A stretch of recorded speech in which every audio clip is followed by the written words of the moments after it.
So hi guys and welcome back to my YouTube channel. In case you are new here, this is Om Mishra, currently pursuing my MBBS from GMC Vadodara under the MS University, and I have cleared my NEET 21 with an overall score of 639 marks.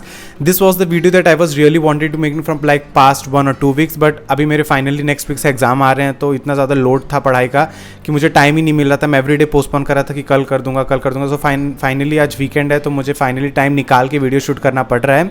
So finally I am here with this particular video for all the droppers जो मुझे इतना DM कर रहे थे, मेरे comment section में कह रहे थे कि इतने सारे लोगों ने भैया हमने ड्रॉप लिया है, तो एक हमें परफेक्ट टाइम टेबल बता दो. एंड टाइम टेबल बनाते वक्त मुझे रियलाइज़ हुआ कि कुछ लोगों ने कोचिंग ज्वाइन किया होगा, कुछ लोगों ने कोचिंग ज्वाइन नहीं किया होगा, तो मैं दोनों टाइम टेबल आपको परफेक्टली बता दूंगा और आपको लिटरली टाइम टेबल बहुत ज़्यादा पसंद आने वाला है. और उसके बाद अगर मैं कहूँ तो फर्स्ट ऑफ ऑल आप लोगों ने जब ड्रॉप लिया है तो आई वुड से कि जिन्होंने 550 मार्क्स 580 मार्क्स ऐसे हाई मार्क्स पे ड्रॉप लिया है, जस्ट बिकॉज आपका कुछ 20-30 मार्क्स की वजह से सिलेक्शन रुक गया and you are taking a drop for a good medical college. So I would say कि डोंट बी ओवर कॉन्फिडेंट. आप अभी भी कोचिंग में जाओगे तो आपको पता है ड्रॉपर्स में तो 200-300 मार्क्स वाले बच्चे भी होंगे, वहाँ पे आप 580 मार्क्स लाए हो तो आप ऑलरेडी बहुत ज़्यादा ओवर कॉन्फिडेंट होगे. तो वो ओवर कॉन्फिडेंट आप मत होना, आप सिर्फ कॉन्फिडेंट रहना कि आप 550 मार्क्स पे ड्रॉप ले रहे हो, 560, that is a good thing. लेकिन आप उसको ओवर कॉन्फिडेंट में कब कन्वर्ट करते हो, कब 400 मार्क्स वाला बच्चा कंसिस्टेंटली मेहनत करके आपसे आगे निकल जाएगा, आपको पता नहीं चलेगा. तो जो भी हो ये एक्सेप्ट करो कि इतने अच्छे मार्क्स आए थे तो भी आपको ड्रॉप तो एक्चुअली लेना ही पड़ा. तो डोंट बी ओवर कॉन्फिडेंट. अपने आपको डाउन टू अर्थ रखिए. जितना अभी भी आपको सीखना है आप सीखो, जितना अपने नॉलेज एब्जॉर्ब करनी, अभी बहुत कुछ है आपके अंदर फ्लॉज जो आपको अपनी कमी को सुधारना है, तो just focus on that. Don't try to be over smart और शो ऑफ, क्योंकि मेरे टाइम पे बहुत ये सब होता था कि जिनके थोड़े से ज़्यादा मार्क्स पे ड्रॉप लिए थे, अल्टीमेटली ड्रॉप ईयर में वो लोग मुझसे ज़्यादा मार्क्स नहीं ला पाए, but still this thing happen. And secondly जो लोग 200-300 मार्क्स लाए हैं उस पर वो लोग ड्रॉप ले रहे हैं, वो लोग सेम बैच में बैठे जहाँ 550 वाला बच्चा भी ड्रॉप लिया, तो आप अंडर कॉन्फिडेंट फील मत करिए.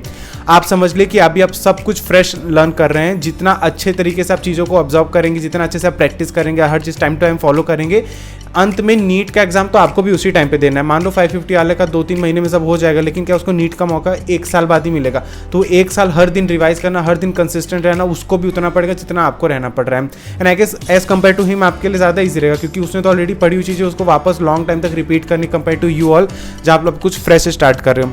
तो अंडर कॉन्फिडेंट भी मत होना का कम मार्क्स से, ज़्यादा मार्क्स से तो ओवर कॉन्फिडेंट होने की भी जरूरत नहीं है.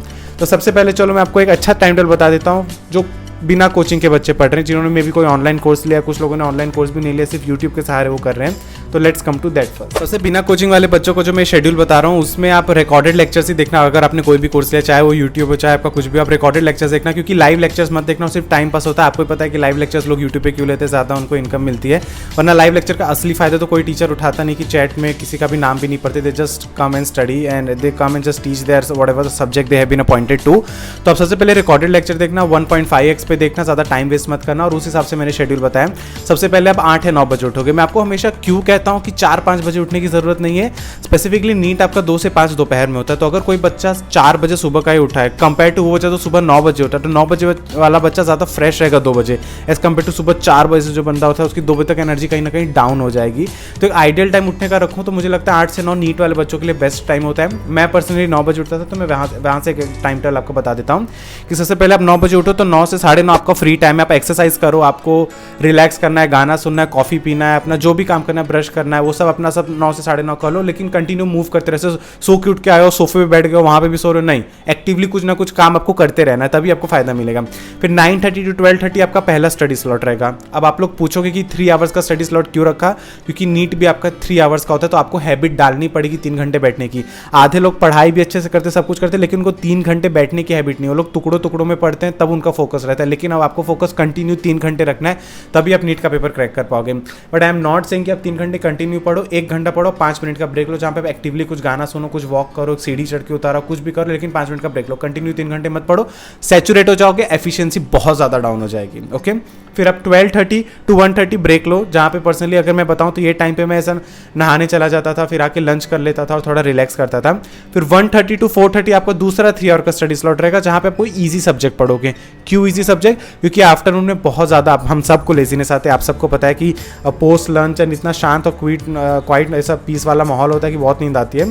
तो 1:30 to 4:30 आप कोई भी ईजी सब्जेक्ट चुनो, प्रेफरेबली आप बायो चुन सकते हो, लेकिन बस ऐसा मियरली रीड मत करना. एक्टिवली MCQ सॉल्व करो. कोई न्यू यूट्यूब लेक्चर देख रहे हो तो नोट्स बनाओ या अंडरलाइन करो.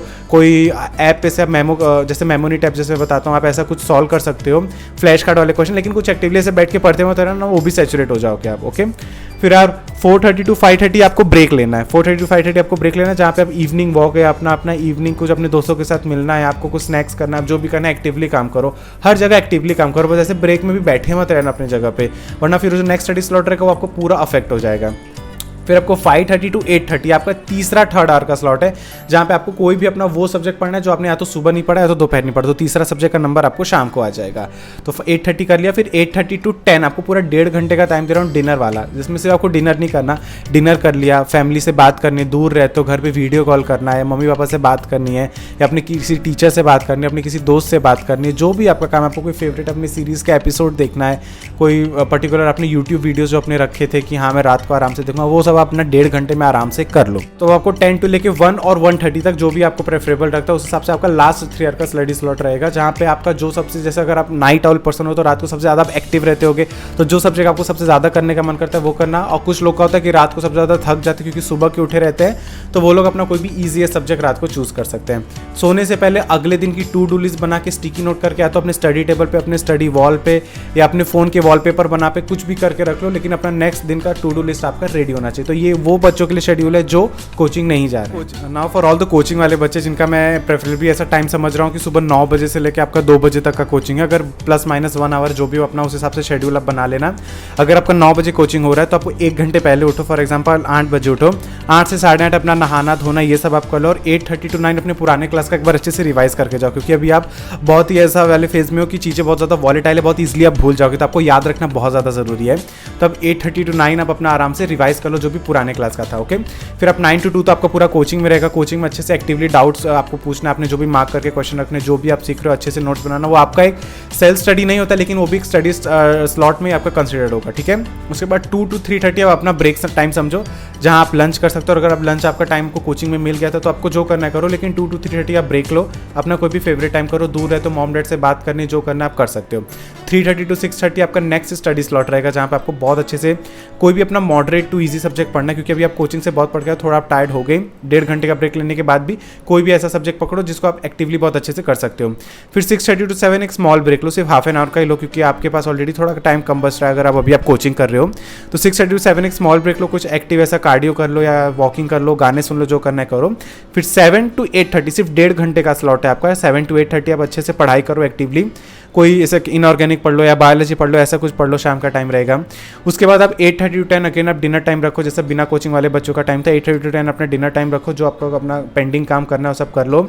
एंड 10 to 1 या 1:30 अगेन आपको जो प्रेफरेबल टाइम रखता है, ये वापस 3 या 3.5 घंटे का टाइम आप रखो। तो एक आइडियल टाइम है जहाँ proper amount of break, proper amount of study आपकी 100% बैलेंस होगी। This is the best ideal I can claim on YouTube. आप खुद भी देख सकते हो, आप मैं आपसे ज़्यादा ओवर स्टडी भी नहीं कर रहा, बहुत कम स्टडी भी नहीं कर रहा, इक्वल आपको ब्रेक टाइम्स भी दे रहा हूँ। और मेरा सबसे सबसे सबसे बड़ा गोल्डन पॉइंट है, चाहे आपने कोचिंग ज्वाइन की हो, चाहे आपने कोचिंग ज्वाइन ना की हो, कंप्लीटली कोचिंग या किसी भी ऑनलाइन कोर्स पे डिपेंड मत रहना, क्योंकि अगर मैं आपको ओवरऑल बताऊँ तो आपका दिसंबर तक पोर्शन कंप्लीट हो जाना चाहिए। अगर नहीं दिसंबर तो मैक्सिमम आप जैन एंड पकड़ लो। मान लो जो बच्चे ने 400 या 500 मार्क्स पे ड्रॉप लिया है तो वो दिसंबर तक कंप्लीट कर भी सकता है। जो 200-300 मार्क्स पे ड्रॉप लिया उनको मे बी जनवरी तक टाइम लग जाएगा, लेकिन हाँ जनवरी से ज़्यादा एक्सीड नहीं होना चाहिए, क्योंकि आपको 3 महीने का रिविजन और टेस्ट सीरीज जम के फुल सिलेबस लगाना है।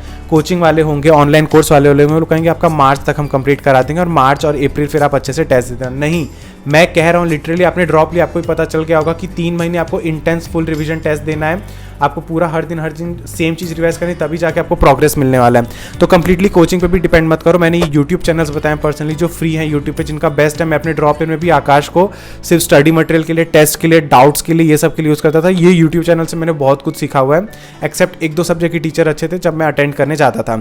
उसके अलावा आपको खुद ही 10 कदम आगे चलना है। ऐसा आपको सब कुछ टीचरों पे नहीं छोड़ देना, आपको खुद हर चीज़ एक्टिवली करना है कि टीचर चैप्टर चालू करेगा। मेरे तो ऑलरेडी नोट्स रेडी हैं, तो मैं अच्छे से रिवाइज करके MCQ सॉल्व करके डाउट्स अपने रेडी रखूँ।